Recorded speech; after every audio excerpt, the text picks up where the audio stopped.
शकतो याची माहिती मिळते। अशाच नवनवीन माहितीसाठी आपल्या चॅनलला लाईक, शेअर आणि सबस्क्राईब करा। तर चला बघूया आजची माहिती। कृतज्ञता कोण कसं वागला या विचारात स्वतःला त्रास करून घेण्यापेक्षा आपण पुढे कसं वागायचे याचा विचार करा। आपण कुठे चुकलो याचा अभ्यास करा। त्यांच्या चुका तिथेच सोडून द्या आणि पुढच्या प्रवासाला सुरुवात करा। या दुनियेत असा एकही मनुष्य नाही ज्याच्या जीवनात दुःख अडचणी नाहीत।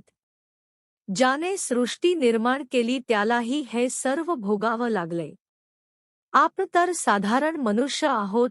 सर्व गोष्टी आपल्या मनासारख्या झाल्या पाहिजेत हा आग्रहच माणसाच्या सर्व दुःखाला कारणीभूत ठरतो। कोणाच्या वाईट वागण्याने आपलं काहीही वाईट होत नसतं। मिळतं तेच जे आपण पेरलेलं असतं। आपल्याशी कोण कसंही वागेना आपण सगळ्यांशी चांगलंच वागायचं। इतकं चांगलं की विश्वासघात करणाराही पुन्हा जवळ येण्यासाठी तळमळला पाहिजे। आयुष्याची खरी किंमत तेव्हाच कळते जेव्हा स्वतःच्या जीवनात संघर्ष करण्याची वेळ येते। आयुष्यात कितीही कठीण परिस्थिती आली तरी घाबरून जाऊ नका। फक्त एकच गोष्ट लक्षात ठेवा, आपण जिवंत आहोत म्हणजे खूप काही शिल्लक आहे। जी माणसं स्वतःच्या परिस्थितीला स्वतःची ताकद बनवतात ती माणसं आयुष्यात कधीही अपयशी होत नाहीत। जगणं कोणाचंही सोपं नसतं। आपण सोडून बाकी सगळ्यांचं चांगलं आहे असं फक्त आपल्याला वाटत असतं। सर्वात सुखी माणूस तोच आहे जो आपली किंमत स्वतः ठरवतो आणि सर्वात दुःखी माणूस तोच आहे जो आपली तुलना इतरांशी करतो। ज्या पात्रतेने तुम्हाला नोकरी दिली तीच पात्रता एखाद्या व्यक्तीकडे आहे त्याला अजूनही नोकरी नाही। ज्या प्रार्थनेचे उत्तर देवाने तुमच्यासाठी दिले तीच प्रार्थना इतर लोक करत आहेत पण यश मिळाले नाही।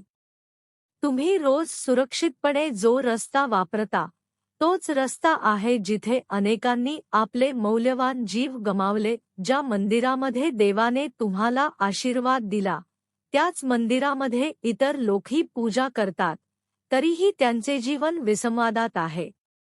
तुम्ही हॉस्पिटलमध्ये वापरलेला बेड, तुम्ही बरे झालात आणि डिस्चार्ज मिळाला त्याच बेडवर इतर अनेकांनी अखेरचा श्वास घेतला। ज्या पावसाने तुमच्या शेतात चांगले पीक आले त्याच पावसाने दुसऱ्याचे शेत उद्ध्वस्त केले। कारण तुमच्याकडे जे काही आहे ती फक्त ईश्वरी कृपा आहे। तुमच्याकडे असलेल्या सर्व गोष्टींचा तो दाता आहे।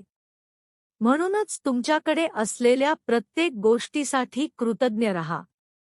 पश्चात्ताप भूतकाळ बदलू शकत नाही आणि काळजी भविष्याला आकार देऊ शकत नाही। म्हणूनच वर्तमानाचा आनंद घेणे हेच जीवनाचे खरे सुख आहे। दुसऱ्यांबद्दल वाईट बोलून त्यांचे दुर्गुण सांगून आपला चांगुलपणा आणि कर्तृत्व कधीच सिद्ध होत नसते। वय आणि पैसा यावर कधीच गर्व करू नये।